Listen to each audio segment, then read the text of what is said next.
વડોદરાની સૌથી મોટી હોળી જે 35 ફૂટ ઊંચી હોળી માટે માંજલપુર ગામ ચોરા પાસે તૈયારીઓ શરૂ કરવામાં આવી છે। 150 વર્ષથી ચાલતી પરંપરા યથાવત હોલિકા દહનના દર્શન માટે ભક્તોની ભારે ભીડ થઈ હોય છે। વડોદરા શહેરના માંજલપુર ગામમાં હોળી પર્વની અનોખી અને ઐતિહાસિક પરંપરા આજે પણ જીવંત છે।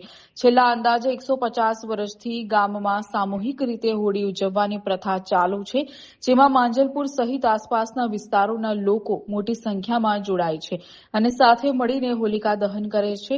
સ્થાનિક આગેવાનોના જણાવ્યા મુજબ માંજલપુર ખાતે તૈયાર થતી હોળી વડોદરા શહેરની સૌથી ઊંચી હોળી ગણાય છે।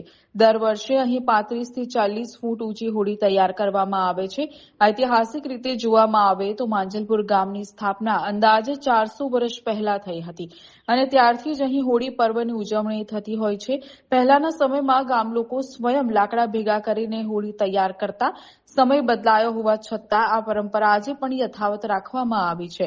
હાલ પણ સ્થાનિક લોકો ઉત્સાહપૂર્વક લાકડા એકત્ર કરી હોળીની તૈયારીઓમાં જોડાઈ રહ્યા છે।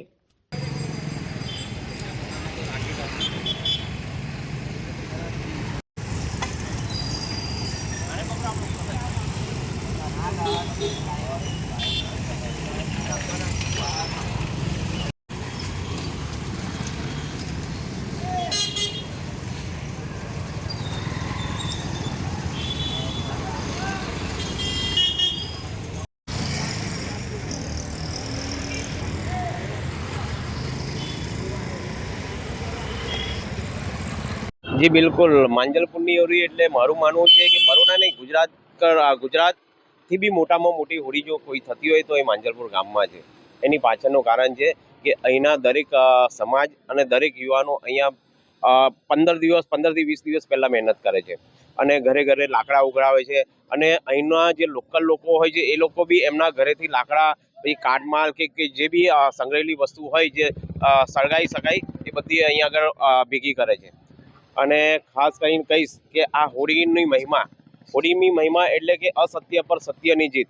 જ્યારે પ્રહલાદને મારવા માટે બધી કોશિશ કરી, એના પિતાશ્રી જે રાજા કશ્યપ હતા એક રાક્ષસ જાતિથી બિલોંગ કરતા હતા અને એમને પોતાને અભિમાન આવી ગયું, એમને શક્તિ હતી જે એમને વરદાન લઈને એમને શક્તિ મળેલી, તો એ શક્તિના હિસાબે એમને બહુ ઘમંડ આવી ગયો, અભિમાન આવી ગયું।